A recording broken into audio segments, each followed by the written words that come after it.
Welcome to the Grandstand Golf Podcast. This is the weekend golf update for the Zurich Classic, the LA Open, and the Gran Canaria Open. I am your host, Adam Baptie, and as always, I'm joined by my brothers, Kevin. Hey, everybody. And Craig. Hey, brothers. How are we doing this week? Hey, brothers. It's been a little while since we did a podcast. Yeah, I guess it's been a couple weeks. Been a couple weeks. Got to get our legs under us a little bit. Craig, why don't you give us a quick recap of what we saw in New Orleans this week?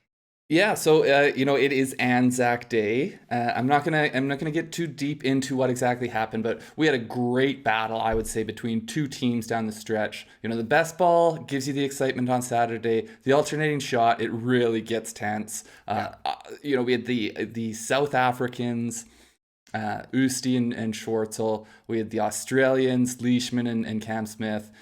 I think, to me, the absolute pinnacle of it was number 17. Australia, they're tied. Australia goes left into the water. Marc Leishman dunks it, drains the chip.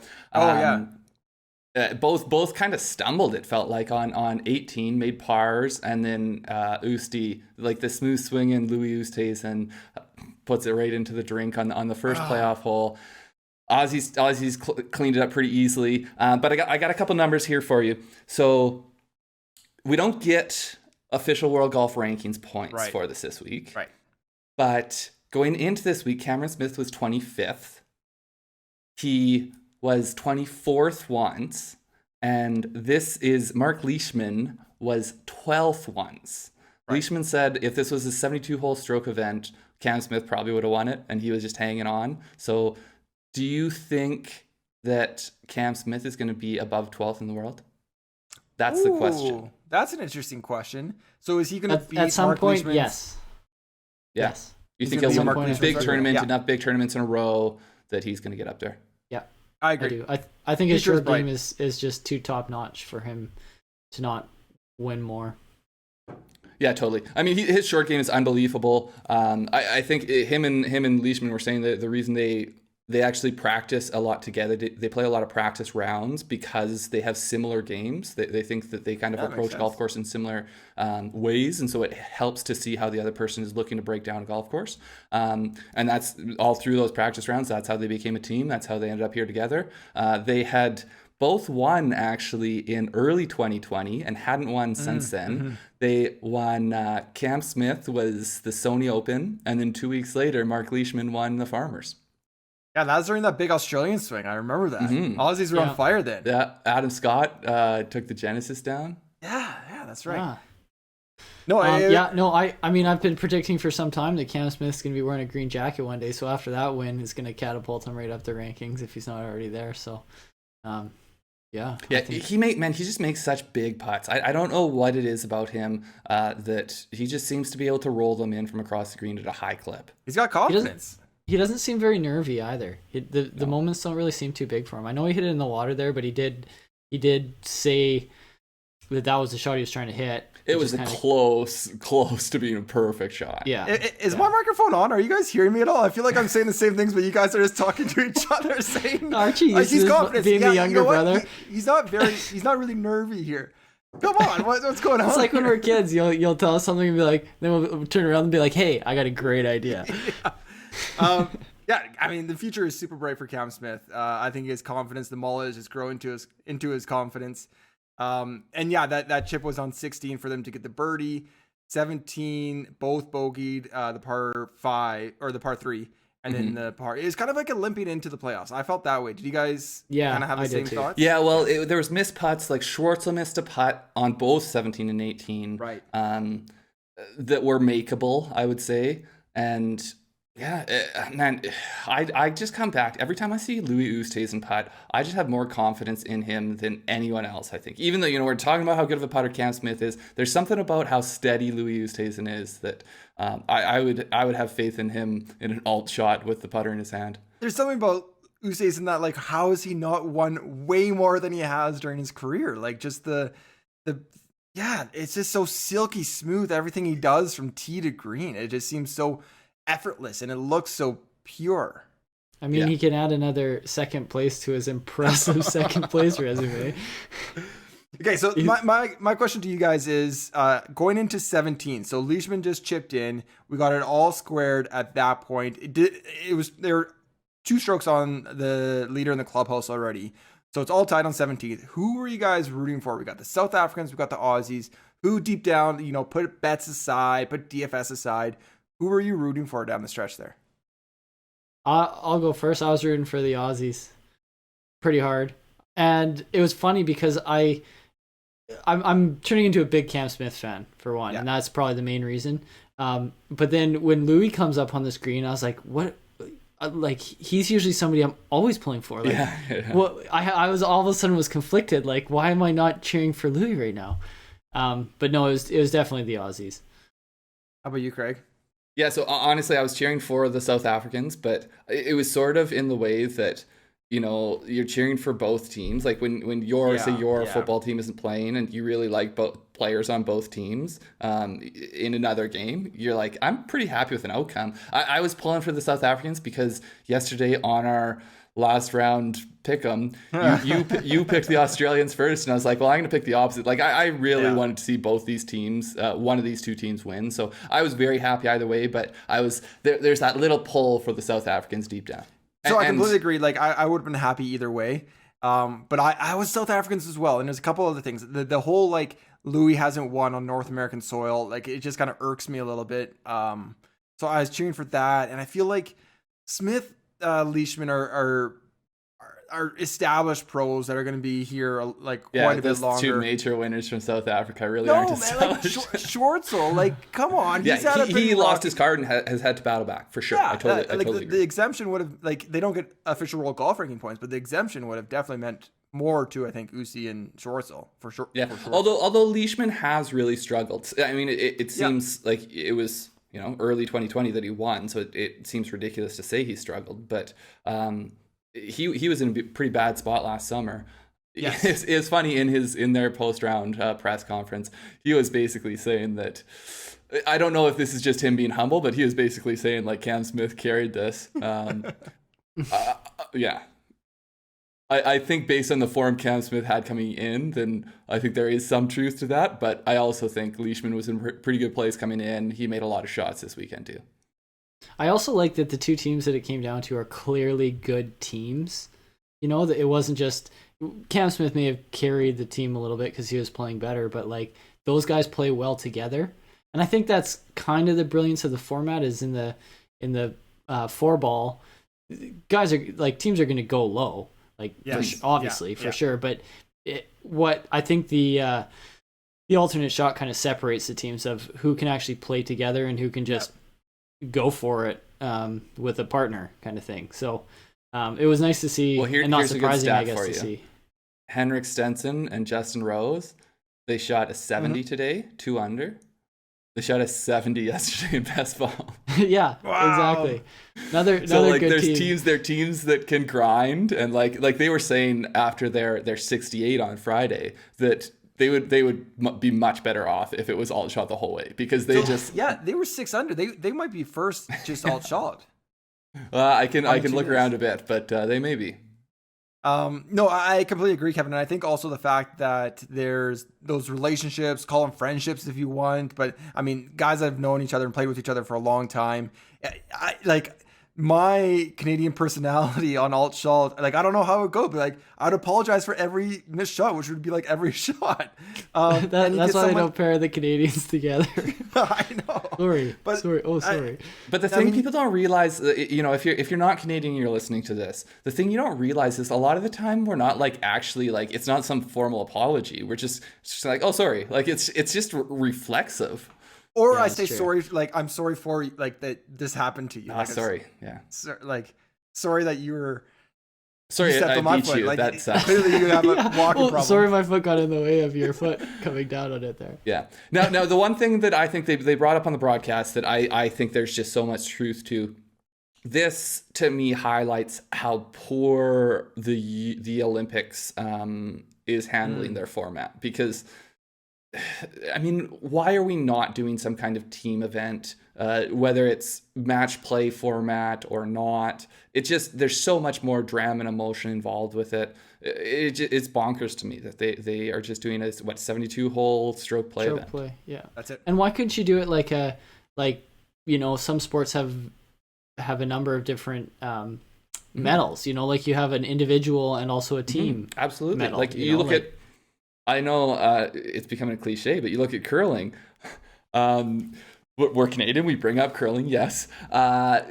They do the full 4-on-4 for both the men's and the women's, and they have the mixed double. So like you can have more than one format at a single Olympics. That'd be interesting because it'd be taxing on the course because you have women, men. So you have 16 straight days of golf if you had 2 formats each. Like there would be enough rest period, I think, if you alternated the women and men. Well, no, but you don't. First of all, you wouldn't necessarily have to have the women's and the men's events on the same course. And then if you had like a team event, like you could be doing a team event and be carrying like the individual, if there's I don't know, you could probably have an individual format in there as well, where you use individuals' performance based on their play in the team event. That's what they do in college. Exactly. That's kind of what I was thinking. Within individual events. Yeah. So. Yeah, the other thing too, I think you have to work out is countries are able to send different numbers. Like there's a lot of, I agree. I think it's a and so that's maybe where it needs to be like 2-person or 3-person or something like that. But you also need to have the best players in the world. But it's the same. They can send 4. But it's the same with like, I say you should have the best players in the world there, but also I remember with like sprinting at one point, the best 3 sprinters, I can't remember what Olympics this was, were all Americans, like the top 3 in the world. So winning the American championship is harder. And only 2 are going to get into the Olympics, and that's just the way it was, So. Which is crazy because most countries have like you can qualify throughout the year, but they had that one race. They only have their qualifying race, which is mind-boggling. I think it was, I forget who it was, like Michael Johnson way back in the day, missed or something, or Maurice Green, like one of those guys back in the early 2000s. But Adam, with what you're saying, where you have, say, this year, likely the Americans just in individual men's play, they'll likely have 4 qualify, which is the max based on how many people they have within the top 60, I think, in how they're doing the Olympic rankings. But you could do it sort of like, say, beach volleyball, where the best country, so they do it by like how many teams do they have ranked in the top, right? And so they get 2 American beach volleyball teams, and they're usually both very competitive. Yeah. But you could do something similar, I think, if you were to change the format up. Right, so you could have multiple teams. Yeah. For the strongest countries. Exactly, yeah, that makes sense. Well, I mean, I think with that, the news came out this week that Adam Scott is not participating, right? As part of the Australian team. So I heard that. It's relevant, and I think both Leishman and Cam Smith said any opportunity they get to compete for their country, they're going to do it. Love that. I love that. Absolutely love it. It's hard because we've only had one. We got a year. It's been all kind of mixed up with the pandemic. I think this year is in question for sure. I don't know if they'll say that, but it's hard. It's hard to keep it fresh every 4 years. But I agree. I think a critical look at it would be worthwhile. And it doesn't need to, like, I think golf in the Olympics makes sense. It is an international sport. I think the thing, with people deciding not to go, I still disagree with it. I think it's a little bit closed-minded as to how things. Yes, we've only had one. You didn't grow up watching great golf moments in the Olympics, but 50 years from now, the Olympic medal might be the biggest thing in golf. You get one every 4 years, you get a chance. Getting onto the American team is going to be so hard to do. Like, talk about if you're an American player having a gold medal, if the format stays the same as it does now, having a gold medal is like potentially the best career hang on your wall you could have, because you had to make the team and then you had to go there and win it in that one tournament.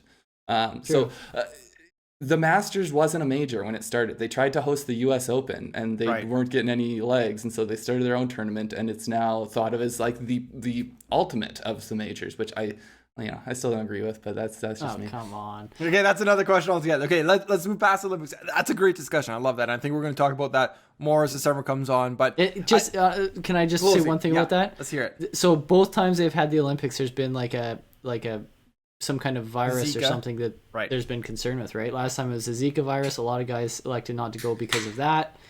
This time, obviously, it's COVID, but just interesting. Yeah. All right, yeah, that's a It sucks.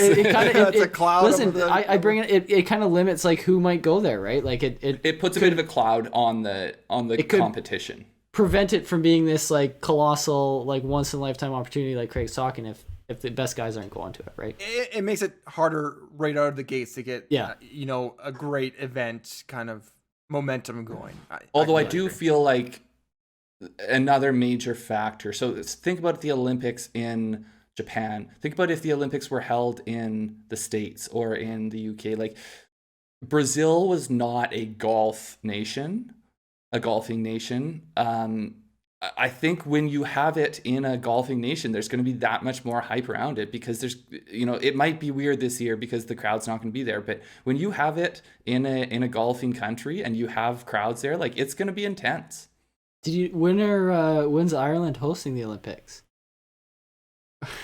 or Scotland? I don't know. Is London due for another one? I'm looking at who's coming up next, and that was interesting to me because here in Canada, when we were going to host it, we put a ton of money into sports, and we have lasting kind of legacy programs because of that. But I'm pretty sure that Russia's going to get a Summer Olympics. And I don't know of any great Russian golfers right now, but I bet you by the time that their Olympics are coming up, they're going to put some money into some golf to try to get a couple golfers that can compete.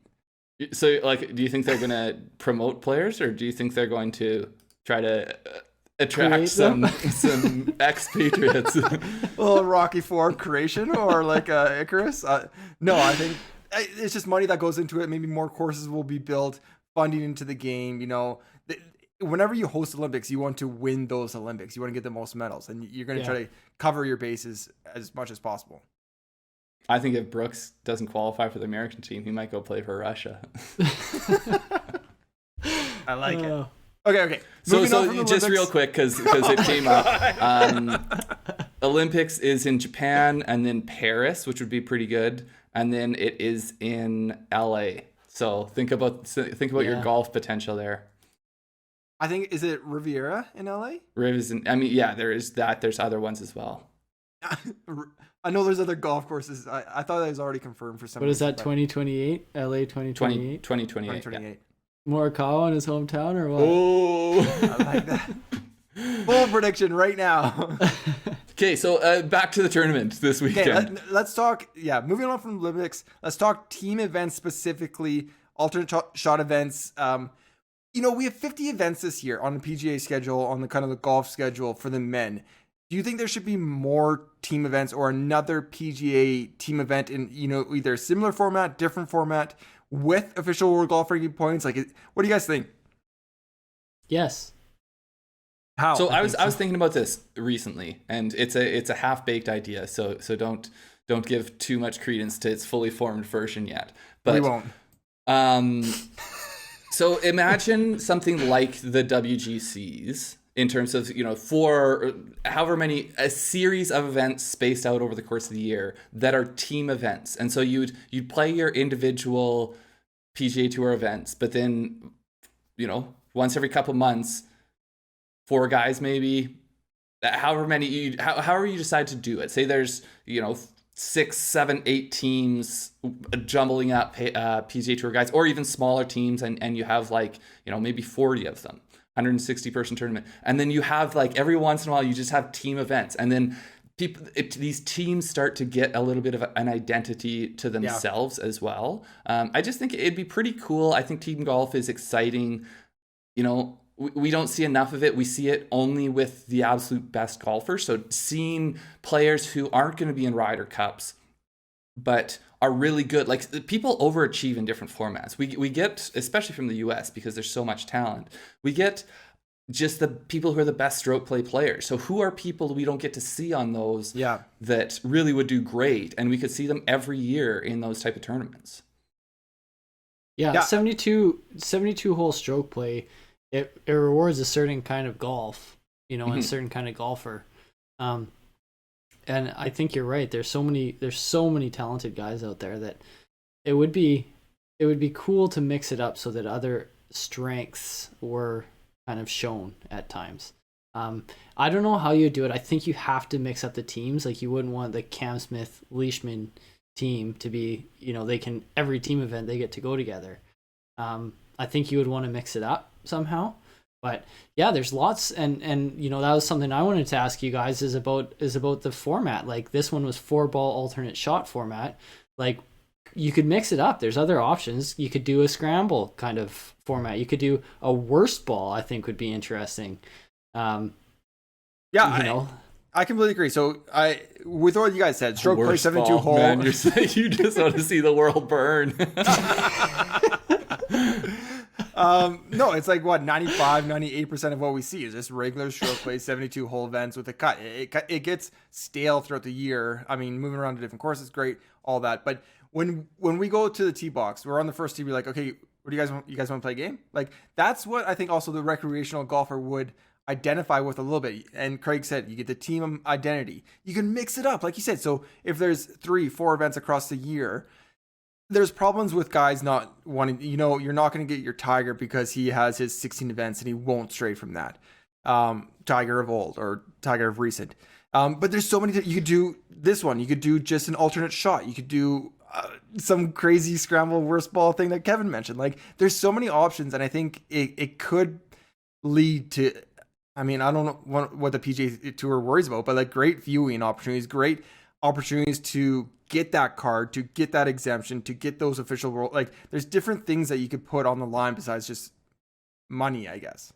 Well, or you put money on the line and you make it so that it's a series that happens like say 4 weekends of the year. It's this team series event and it slowly could become one of the most exciting things in golf. Cause like you say you had less teams cut down over the course of the year, and it's an aside. Like it doesn't happen sequentially in one tournament to the next, but like every month or every few months you go and play this event, and then fewer teams are standing at the end, and it would get really exciting. You see people like to cheer for teams more than individual players, I think. So what at the end of the year you get the top 125 get the FedEx Cup and get automatic cards, right?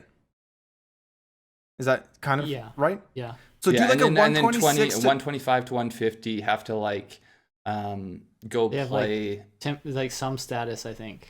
Yeah, but it gets shuffled with the incoming Corn Ferry guys, I think, or something. 126 is something as like a cool team event. Like, okay, you can match up with someone there. You can get your Gims and Suz, match up, pick your teammate, and earn like 2 cards. Like that would be awesome to watch. To watch this team event where it's, I mean, kind of big breakish in a sense, but like you get your card at the end of the day. Like that would be really cool.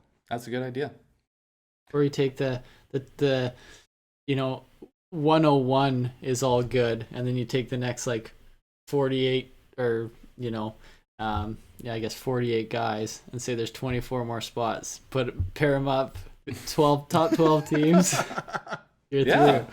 You know, like why not? And let's face it, like they don't do a great job of illustrating who like is on the bubble a lot of the time anyways. It doesn't even really come up until the very end of the year, and then you're kind of pulling for some guys. There might not even be that much like shuffling in the last couple events. So those guys, but the story is so poorly told. Yeah, it is. It really is. And those guys that are in the 125 to 100 range aren't. It's not like they've set the world on fire with their year. If they've had a high finish, a top 5 finish, they're almost for sure going to be higher than that kind of thing. So they haven't had a fantastic year. Make them earn it a little bit, Yeah. Why not? And this goes back to the Dell match play. I mean, add another match play style to it as well. Or like there's also team events, also match play, also like single round knockout. Like there's so many different ways you can be creative with golf. And just like, instead of having these like peaks and valleys of like tournaments, like, oh, it's a weaker field this week, and then it's stroke play, it's a weaker field though, or it's like do something else, do something different. Yeah. Mm-hmm. Yeah, totally. I think we're all on the same page. The one thing before, I don't know how much longer we're going to linger. We haven't really talked about a couple of the guys in the leaderboard. Fire them off. Peter Uihlein went from winning on the Corn Ferry Tour last week to a solo third here with Rishi Wierenski. Adam was talking about the Stenson Rose team having the alternate shot I think it would have been these guys. They were 69, 67 on the alternate shot days. So they played well. They played the best of anyone on an alternate shot, and they just didn't quite get it done. They were one stroke off the playoffs. So they had a great weekend. Good FedEx Cup points for both those guys. They're both guys that can be potentially losing cards, and so that's good to see. Yeah, I mean, I was going to move on from leaderboard. Anyone else you want to talk about before? Well, no, I mean, so just continuing on. Bradley Steele snuck their way up there. Billy Horschel, Sam Burns. That was one we were talking about. Adam's most interesting. Most interesting team in the field coming in. So that we saw Billy Horschel slamming his wedge in not too long ago. I think he would be a difficult guy to be playing alternate shot with. So that's exactly good on Sam Burns. They were my fade this week. They were your fade, sorry? They were my fade just because I thought he might be a tough teammate. Especially for a younger guy like Sam Burns. How much do they have in common? It's like a Piercy Bhatia. Sam Burns, I don't know much, but he seems fairly laid back. Well, I don't know if you saw the interview after the first round, but they asked who the most valuable team member was, and it was clearly Sam Burns, which for reasons I'll get into later. But in the interview, it was like Sam Burns maybe got 3 words in it. Horschel, they kept asking Sam questions, and Horschel would just take them. I did see on the first day, I didn't get much. Golf TV was down. Not going to vent about that. But when I did see them, Horschel gave him his line. Burns putted. He's like, yeah, that was wrong. My bad. And Burns is just shrugging his shoulders walking off. Man, that actually wouldn't be the worst if you have a super intense guy like Horschel. Just be like, yeah, man, I'll just putt it where you want. I'll assume your read's pretty good. You're gonna be upset if I have a different read. Yeah, so. It's on you. Mitchell Snedeker, another team I think that overachieved this week. Yeah, for sure. They were in the tie for 4th as well. Defending champs Rom Palmer. Didn't seem like they were really in it until late in the tournament. They never really got it going on the alternate shot. Yeah. And as Adam said, Sagim, I think that was a good cut make from them. They ended up tied for 11th. Those are points. Those are points for them too. Okay, I think we can call it. Unless we don't want to talk Wolf Morikawa. I think we've talked before. Wolf's golf game is not in a great place right now. Yeah, I think we might get to some of those guys a little bit later on, but let's talk about the other, I think, big news of the week, which dropped, I think, before the tournament, was this $40 million incentive that was sent out to players and then kind of wrote about earlier in the week, but basically incentivizing the top, you guys correct me at any point here, but the top 10 players in the PGA in terms of their visibility, trending, all this, and top 8. I thought it was top 8. Top 8. So you said to correct you. I'm pretty sure it's top 8. I thought it was 8 million to first. I don't know if. Anyways, a big lump of change to the top 8 or so guys. Yeah. There's a lot of good things for and against it. Let's just kick it off. Are you for essentially based on their Q rating? So no, this is I got all the impact score is based on these things. The FedEx Cup rank at the end of the season. Although I actually heard that since they've said that one's not actually part of it. They cut that, eh? Yeah, so any actual golf is not involved now. Their Google search popularity, their Nielsen brand exposure, which is, like Craig was saying earlier before we went on, is just like how much TV time they're getting. So the guys who are already getting maybe a bloated amount of TV time are just getting more. So it's like the brand exposure for their sponsors because they're always on TV. It's their Q rating, which is their familiarity and the appeal of their brand. The MVP index. Appeal of their brand, is that like a slight to Patrick Reed or like what? Well, I don't know. Does he have a brand? Yeah, he just signed with some. I forget what they do. Some clothing manufacturer out of the UK, I think. There's the MVP index, which is the value of engagement on like social and different platforms. And then the Meltwater mentions, which are like the generation of mentions across different like media platforms. Wow. So And then I think what was added later was that they need to do one like charity day or something for the PGA. Or corporate day. So like I think they essentially day. have to do commercials or whatever for the PGA. Like one day out of 365. That's well, it's saying that if you want this money, you have to be involved in some commercials or something for us. Yeah, you don't. You know, we get one day from you this year. You know, you gave us a day last year, Tiger, but you're gonna have to do it again if you want the $8 million. So this is like, to me, this is the PGA Tour has always been one of these organizations, and golf has always been one of these sports where you don't sign contracts. So the most valuable guys don't get paid. I mean, they do with their endorsements, but they don't get paid for their golf based on their popularity in the sport. So they've been trying to figure out a way to compensate these guys for the value they bring to it, and that's where like the FedEx Cup essentially came from. Is they're trying to dole out all this cash to the guys that are the best and the most popular. Yeah. And now I guess this is the next try at doing that. So who wants to take the pro side that like this is the right thing to do? I guess in that vein, that the guys that are the most popular and bringing the most eyeballs and sponsorship dollars and all that are getting compensated for that. That would be the big pro. And they are worth it. And they're worth it. They bring that value back X times, however many X times that is. They're not doing this because it's, they're trying to give away money. They're doing this because these guys are worth this. And they want to get more engagement. And they need to hold on to them. This kind of, from what I know, this kind of started from a Premier Golf. We don't want to lose any of these guys.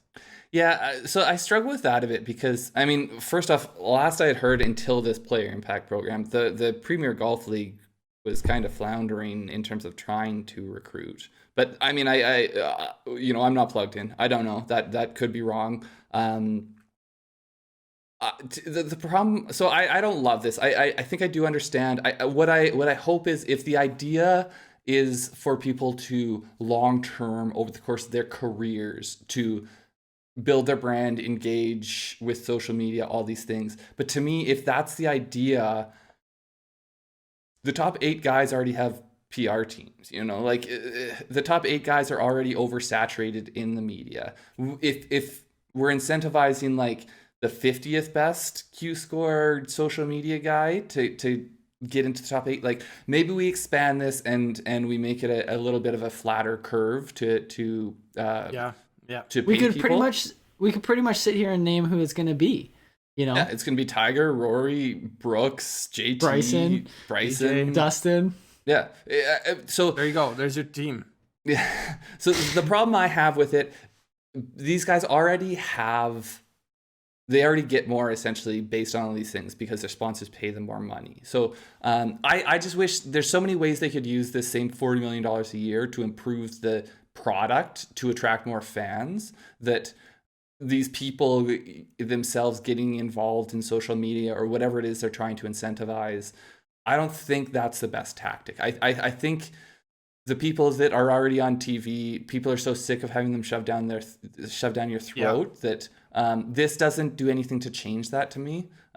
Well, and the guys that are in this group, like, although, like I was saying, they're not paid a salary, so they're not necessarily compensated by the PGA Tour. They're compensated in other ways, like 100%. amply.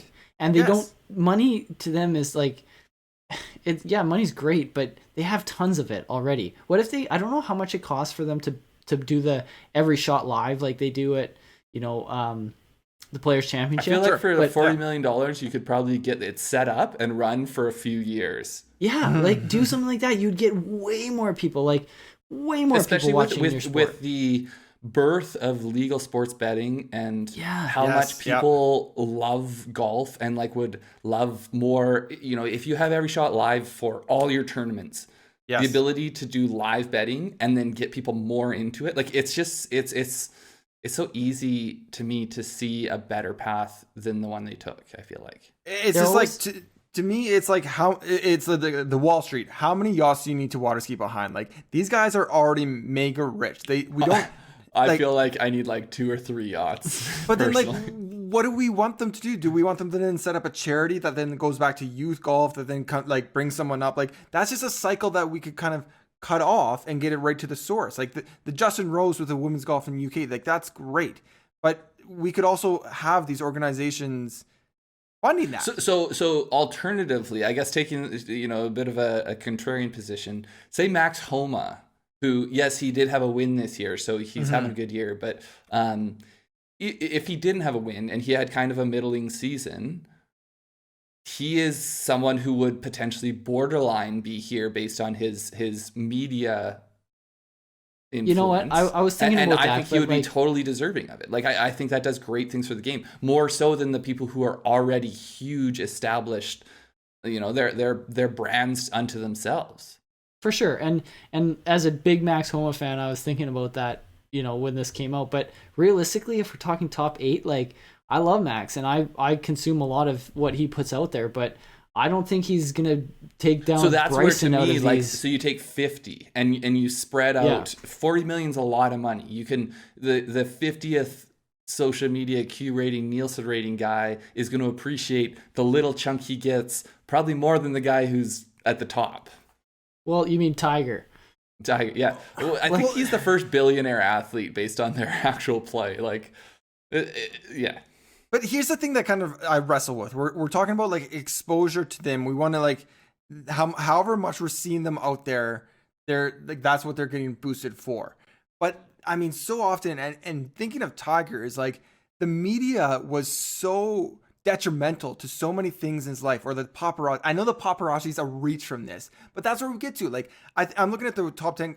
They're gonna be in like inviting the paparazzi. But like people don't want all that exposure. Like I'm looking at the best players in the world here. Patrick Cantlay, I never see really anything from. I think he's a closeted guy. So you're forcing them into this social media world.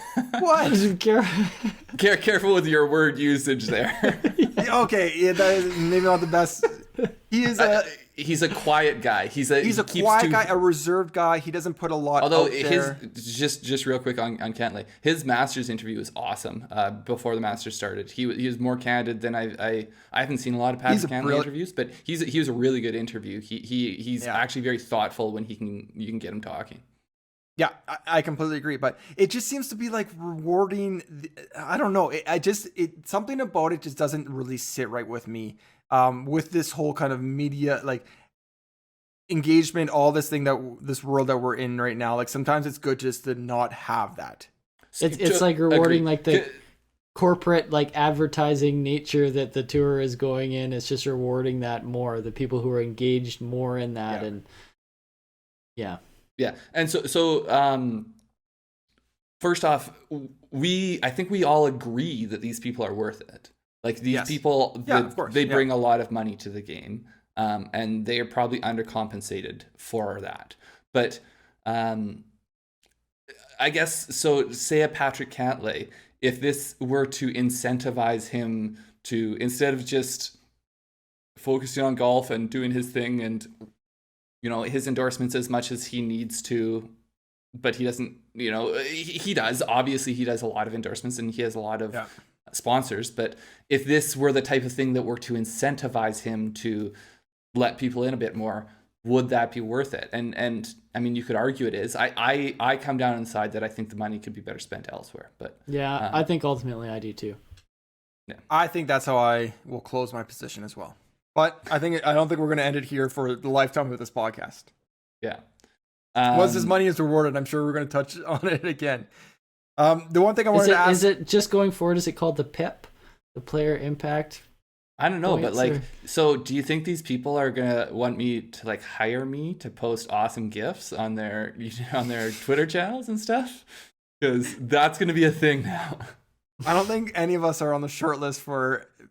I'm just going to leave that right there. I'm not going to touch that one. I don't know, man. I can nail a good Parks and Recreation GIF. I could Ron Swanson. So speaking of which, just because I know you guys love this one, there's the one where Ron Swanson's Tiger Woods, and I was rewatching Parks and Recreation. I got to that one. I was just cracking up before it started. My wife was like, "What are you laughing about?" I'm just like, "I know what's coming." Ron's wearing red. We know what's happening. We know what's coming. Okay, Kevin. We got the first Tiger Woods update in a while. You're our resident Tiger Woods fan. Whatever. What'd you think? Yeah, whatever we want to call it. Yeah, you grew up injecting Tiger Woods straight into your veins. yeah, it's true. Yeah, I mean, it's good to see him looking. He's got the boot on, but otherwise he seems happy, and he's on his feet on crutches there, and I don't know. He looks fit otherwise. Like, I kind of thought he was still. You never know until you see a picture like that. You never know. Is he still in bed? Like, is he in? Yeah, I didn't know if I thought both legs were hurt more than just from the initial reports. I didn't think he'd be crutching. I didn't think he'd be wavering on a single foot. You honestly, you don't know about that, or if he's one of those like comic sketch like guys in a bed with like their whole body like plastered, just with like a straw coming. Yeah. So, ultimately, I think it's a good sign, but I don't. I was reading some comments from the pictures I saw where they're posted, and the people are like, that doesn't look like a guy who's never going to play again and stuff. And I mean, it's way too early to make those kinds of slows. You have no idea the condition of that, like that lower leg there. And, we'll see. But yeah, I think it's positive news. It has to be. Yeah, just nice to see. As a recent, dog owner, I have to say that Tiger's love for his dogs is one of the most. I mean, love for his dogs and for his kids, I think, are the most redeeming personal qualities about Tiger. To get a man's best friend into your social media post, it touches the spot there. Yeah, that's good. It's good. Okay, guys, 3 stars time. Yeah, let's do it. Let's do it. Okay, 3 stars for this week. Third star is Cameron Smith. I'm going to Cameron Smith. I know. Third star, it's low. It's low. Is Marc Leishman ahead of him? I don't know. We're going to have to wait and see a little bit here. But Cameron Smith is number 3. As you guys kind of mentioned, you both mentioned that Marc Leishman kind of like teased that he carried him. And I think that's why he was great. He has won this event before. His form right now is scorching hot. Yeah. First day, Cameron Smith had 1 eagle and 6 birdies to himself to set them up for the rest of the tournament. And as kind of Craig said, he is on a run of 7 consecutive top 30s, 4 of which are top 10s. So crazy good run of golf. Moving on, second star, Brooke Henderson. Brooke. Down in LA, Brooke came back from 4 back in the final round to get her 10th LPGA win, which is still the most ever professional wins by a professional Canadian golfer. So she's 23. She's only 23. Already done that. I was gonna say she's right. She's firmly putting her stamp on the Canadian record books. Yeah, I think she's just gonna keep kind of Wayne Gretzky to whatever mark she ends up with is gonna be the mark for a long time. I think because she's good. Yeah, but I don't know off top of my head when her last win was. I believe it was 2018. Yeah, so she does have a lot of wins and a lot of high profile wins, but it's a little bit of getting off the schneid one for her, I think. It was 2018 or 2019, but she went at least a year without a win, and 2019. She had been 2019. Yeah. But she had been talking about how her confidence, she was trying to get her confidence back. She's not in her usual routine. Obviously, with COVID and everything, her dad is her coach and hasn't been able to be there at tournaments, which he usually always would be. I think both her parents are always at tournaments with her. So she's been having to do her, teaching sessions and everything over video. And it hasn't, she's been talking about over the past couple months how it's been tough for her to kind of get in a rhythm and get her confidence going. And so it's a great win for her. It's huge.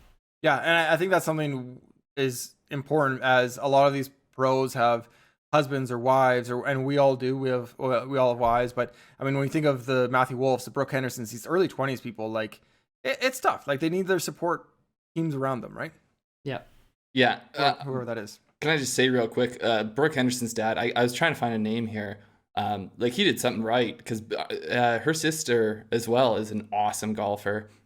She's the caddy for Brooke. Yeah, Brittany Henderson. Yeah. She was a top golfer. I don't know if she played. She was definitely a top amateur golfer. I don't know whether she had much success at the pro level, but she's her caddy now. And if he's their coach, he definitely was doing something right along the way. Yeah. Yeah. Okay, guys, number but one second star, but only second star. For second star. I know. What are we countryman? building up to here? What are we building up to? First star. I'm going Garrick Higo for this one. Dominated the Gran Canaria Open on the European Tour. His second win with, I think this is his 24th start on the European Tour. He has 2 wins already. He won with a score of 25 under, went 65, 64, 63, 63. Like, absolutely torched it. It was a resort course. It was a little bit shorter, but still, he absolutely torched it. From what I've seen, I don't think it's been officially updated, but it could move him as high as 65 in the official World Golf ranking, clipping at the heels of Kevin's boy, Bobby Mack, as the world's top lefty.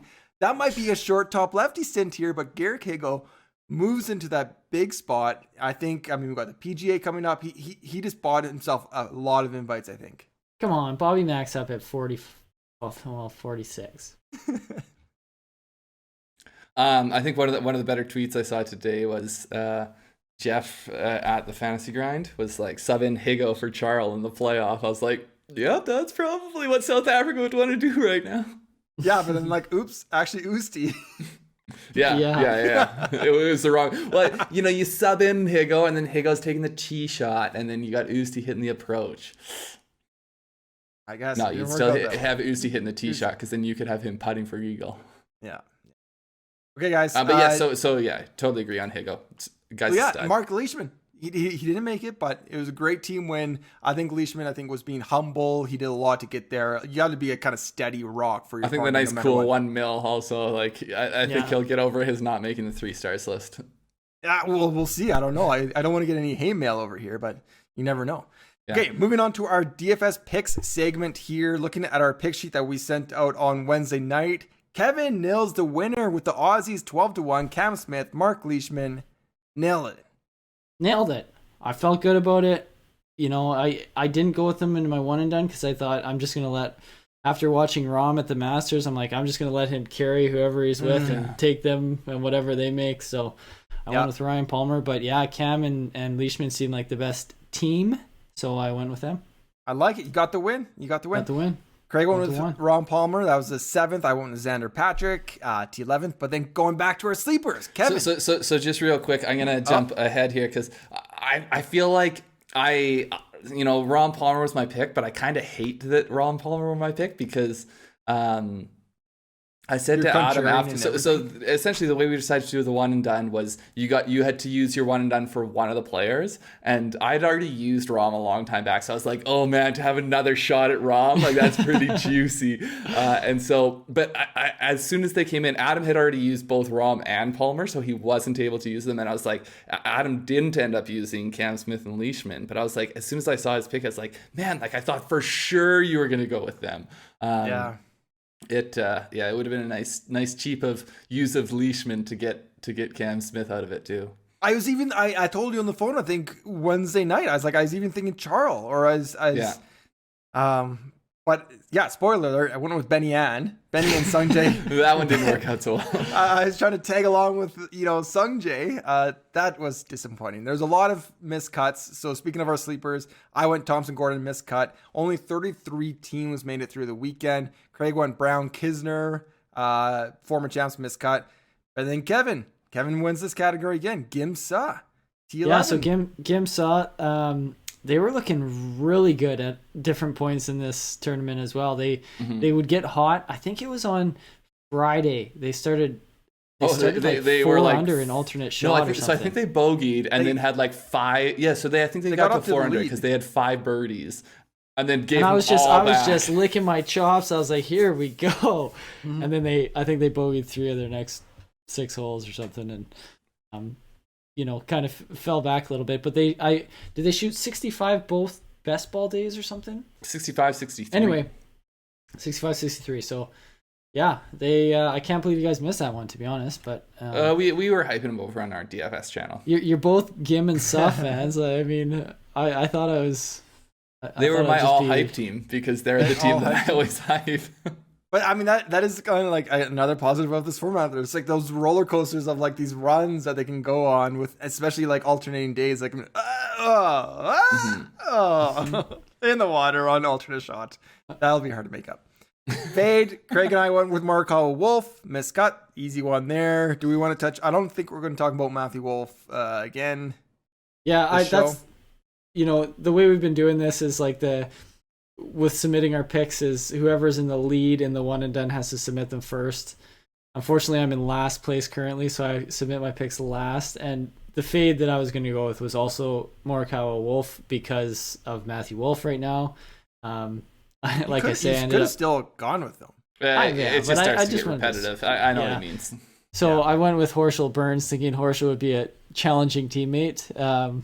They ended up playing pretty well. So, but yeah, you guys want to touch on Wolf at all, or he's just? I don't know if there's much that needs to be said. His game's done it. So I've been doing a little bit of a dive into driving accuracy and driving distance, and the relative value of them. Obviously, it's fairly well accepted that proportionally being better than average on the PGA Tour in distance is more valuable than being better than average in accuracy.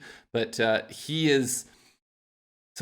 gained over a half stroke off the tee last year. He is hitting the same distance, and his accuracy has fallen off this year. And he is losing, I think, potentially almost a half stroke. Yeah, but I mean, it's all relative, man. That's so it's the, I think in part the inadequacy of the fairways hit adds accuracy, because when you hit it OB and you're hitting, I was gonna say he's all over the course. It's not like he's just missing. His fairways hit have only fallen slightly, but how far wide they're missing right now. And it's not just his driver. It's like he's missing with everything right now. He is, but it's not. That's the thing that has changed the most dramatically. Just in the numbers. Obviously, he's not doing. Once something starts to go, it starts to sort of everything looks worse. Because instead of that putt being for birdie and you tap in the par, it was for bogey and you tap in your double. But yeah. That's I think we all like Matt Wolf. Hopefully he figures it out. And he's 22 years old, so he's got lots of time ahead of him. And finds his old swing, not trying to find something with a new swing. That's what I kind of hope with Wolf. Anyways, one and done. You guys went with Ryan Palmer, cleaned up 150K. So our updated total is Craig in first with 5.2 million. I am in second with 4.4 million. And Kevin is in third, I think, with 4.1 million, but for some reason our show notes changed to 4.2. Yeah, well, I was looking at the spreadsheet and noticed that the last entry wasn't included in the sum calculation there, so I corrected that. I see what you're doing. Just trying to ride your $300,000 lead for another week, but I'm on to you. That's on me. I thought formatting error. Chalk that up as a formatting error. Okay, good bets, bad bets, red bets, green bets. Anybody want to just jump into this one? Yeah, Kevin, so I mean, my good bet this week was definitely I had a single $1 showdown play on Saturday, and I was like, wasn't able to watch in the morning. Checked my phone. Oh, like my early guys are doing well. Yeah, okay, sweet. Like I might have a good sweat later on. And then I look at my phone at some point. I was doing yard work. Look at my phone, and Adam was the one right next to me. Like I was starting to get into the top 100 with guys still to play, and I saw Adam was like right around me. I'm like, oh, hey, cool. And then Adam and I are like ping ponging back and forth next to each other. We have different guys kind of in the early slate, and then he ends up, what was it, like 3 points ahead maybe? And then all we had left were the same guys. So I'm like, so like he's locked in beating me now. And then it turns out to be beating me for second and third place. So that $1 entry turned into $50 difference between second and third. But still, I'll take the third place cash. It's definitely a good one. A bit of a streak breaker, cold streak breaker. 150 times return is pretty good. I think that GPP is like 4,500 entries or so. Yeah. Craig and I went 2-3 in that showdown using our picks from our Friday night show. So you didn't. I used all 4 of our picks and then 2 others. Adam had some other subs in there. I didn't use the Gooch Homa, but it would have made. I think that might have made that. So I was going to say Gooch Homa is the reason I didn't win. They played well. They got the birdie streak on the back 9, but they're bogey. So Kev, essentially in DFS showdowns, you get a bonus for bogey free rounds, and so on a best ball day, basically everyone's racking up this bogey-free round. A 5-point bonus, Adam? Yeah. Yeah, so literally not even accounting for the bogey being a bogey instead of a par or something, just the bonus would have been enough to take me past Adam. Ooh. It's tough. Yeah. It's rough. Well, it's rough sledding. that kind of brings me to my only bet of the week. I've been kind of laying off. Gooch? Yeah, I've been laying off since the Masters. I just haven't felt the juices. I'm a go by my gut kind of guy. Yeah, you got to stomp on the accelerator sometimes. You got to ease off sometimes. Yeah, so I haven't really been. After the Masters, it's definitely a time to ease off. It's like, okay.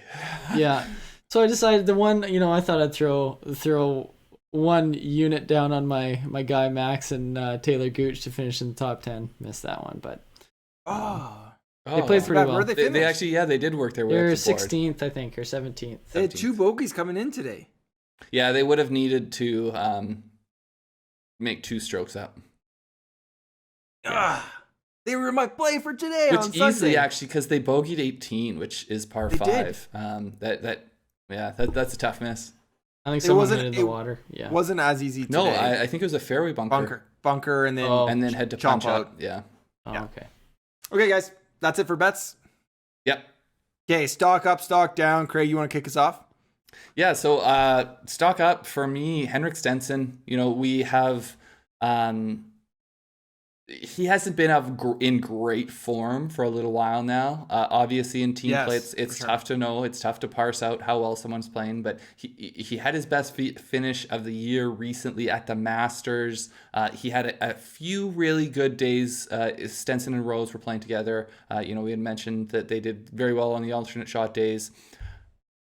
I think the it's starting to tick upwards, I think, on Stenson. So I don't have a whole lot more than that. I just think that we're maybe seeing the first signs of life, that he might have something left in the legs. Yeah, I just like to see Stenson on the up. I'm glad someone brought him up because it has been trending down for, it seems like, a while. Yeah. And then stock down. This isn't actually really a stock down based on play. Although I think Adam's got a good tidbit here, but I have Patrick Cantlay moving down, and this is really just because we were talking about the player impact program. I feel like he's someone who he had a good week of golf. It was tied for 11th, not necessarily what they may have been expecting, Xander and Cantlay playing together, but I think it's going to be hard for him to see any of that 40 million. So that's my stock down relative to maybe the people around him on the world golf ranking list. Yeah, so you guys know I'm a big Cantlay guy. I've been picking him for a lot of tournaments. He's also my boy.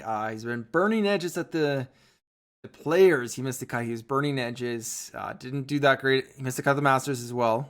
Mm-hmm. I'm right there, right? Yeah, I think he's underperformed. So last week he came out with a different putter. So I think forever he's been using kind of the traditional. I'm not a big equipment guy, but if any of these companies want to send me a putter, I'll look at it. But like an Answer or like a Scotty Cameron type putter, right? Like a typical putter, and then a typical blade. A typical blade, yeah. That's if so. Again, send me it. I'll take a closer look at it. Whatever. You'll consider putting it in the bag, Adam? Yeah, we'll see. I think I got Grandpa's or Dad's putter in there. You've got that old ping answer too. I got the answer. The metal one, yeah. I'd stolen Dad's other ping for a while, but now I've got the Scotty Cameron, so. They're all the exact same putter, essentially. Yeah, they are. So 2 weeks ago, he comes out with this like that 2-ball type putter, the kind of bigger mallet head, uses that one. And then again, this week he changes the putter, 3rd week in a row, 3rd different putter. So he has a different putter, bigger head again. So something's wrong over the ball on the putting green with Cantlay right now. That changing putters, DJ seems to do that at weird times. I don't like to see Patrick Cantlay do that. It doesn't scream confidence in your game. No, not at all. That's my tidbit. Yep. Okay, Kevin, moving up, moving down. Who you got? So moving up, I have Sam Burns. He's somebody I think we might have mentioned as moving down a while back there after his Genesis. He had a few rough finishes after that one. Yeah. So I think he missed 3 cuts. He was a T39 at the RBC Heritage. Him and Horschel this week are T4, but Sam carried that team. So on Thursday they went 9 under and he made 8 of the birdies. So he was 8 under and Horschel was 1 under. Well, Yeah. essentially. And then on Saturday he made 4 of the 7 birdies as well. So he was playing very well, I guess is my point. And it's a strong finish for him. And I'm just hoping he is, kind of getting back to where he was because, I think I certainly was thrilled that Homo won the Genesis, but that was a tough one for Burns. He had gone wire to wire up to that point. He had control of it at one point. He looked like he was in total control, and it wasn't like he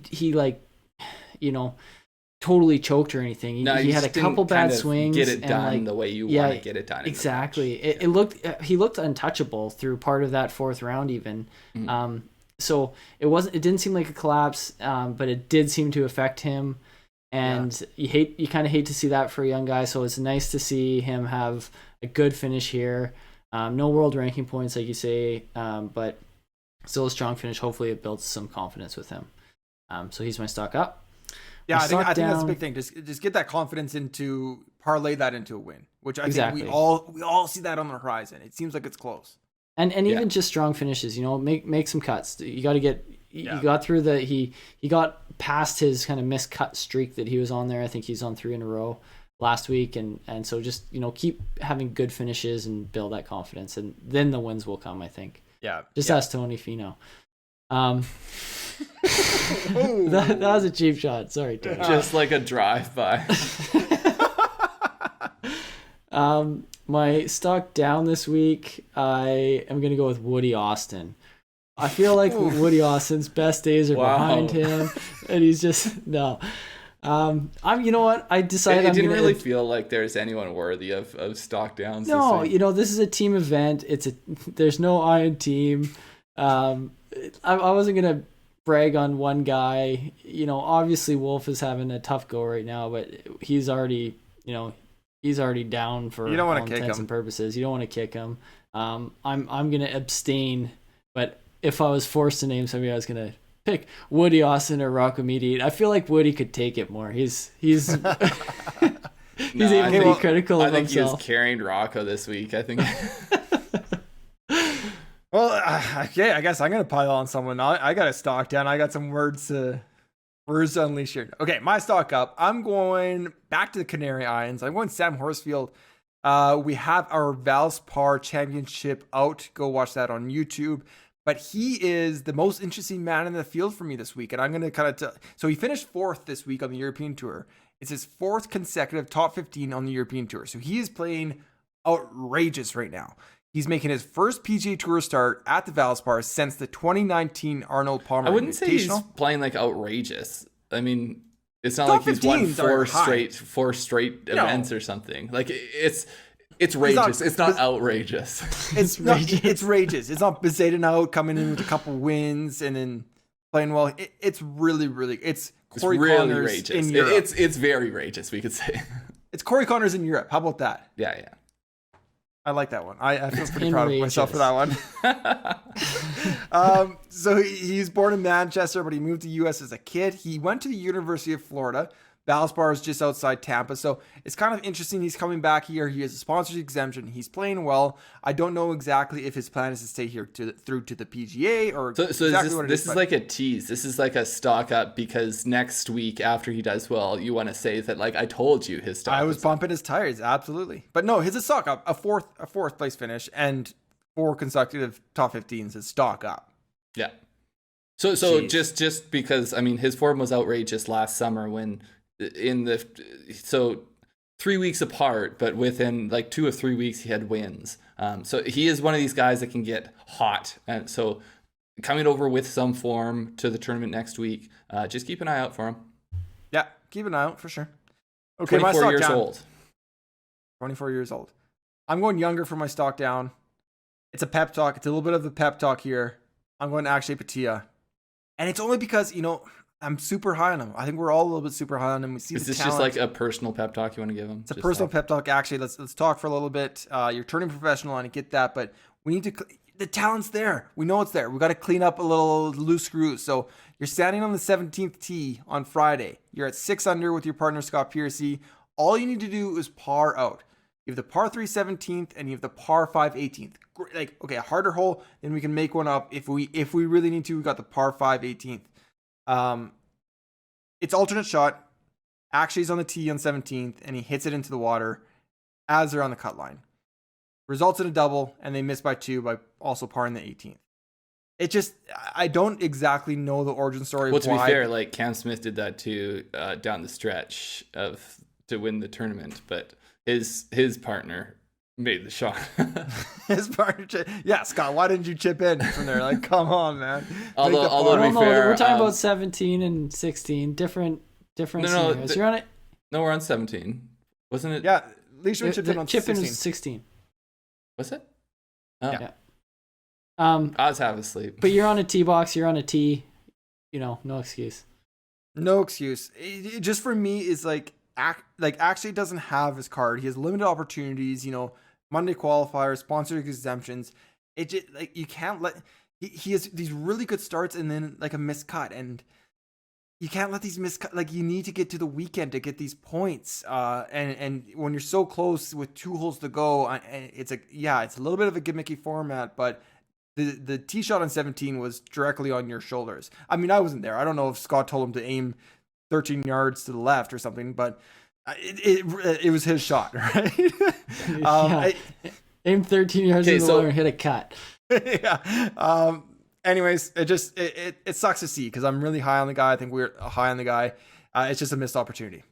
Yeah. If I can't be have wrong facts to support Akshay, then I will just state my support for him. I still believe I'm gonna weather the storm. I'm still fully on the Akshay bandwagon. I mean, he's only 19, right? I think 19 or 20. I think he just turned 19. Yeah, he's super young. 19 or 20. Just real quick, none of us have him as a stock up, but I just saw this on Twitter. Congrats to Taylor Pendrith.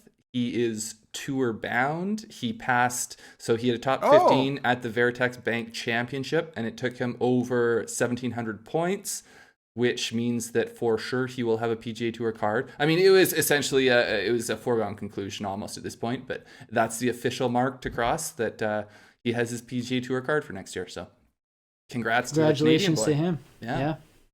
Big bomber from Canada. We got to get a couple of Canadian teams in the Zurich next year. Yeah. Come on, guys, let's do it. Okay, guys, I think that is that everything. Just another, since we're talking about interesting facts here, I also saw that it's been 540 days since Rory McIlroy's last win. It's quite a long time for all roars. What's with Kevin doing these drive-by insults? Now I need to get on a defend Rory bandwagon. I wasn't even prepared for this. It's Sunday night, and you just take a little dagger and stick it in Craig's ribs and turn it around a little bit. I'm not gonna sleep tonight. Sorry about that. Yeah, no. Okay. I think we're gonna start to tease the PGA Championship. It's a good place for him, so. Maybe hopefully he's working on his game. He's going to come in there with some form. It's a course that obviously suits the eye. Okay. Next up, we have the Valspar Championship. Rory is not in the field, but we have some good guys there. Our preview is out on YouTube, so go check that out.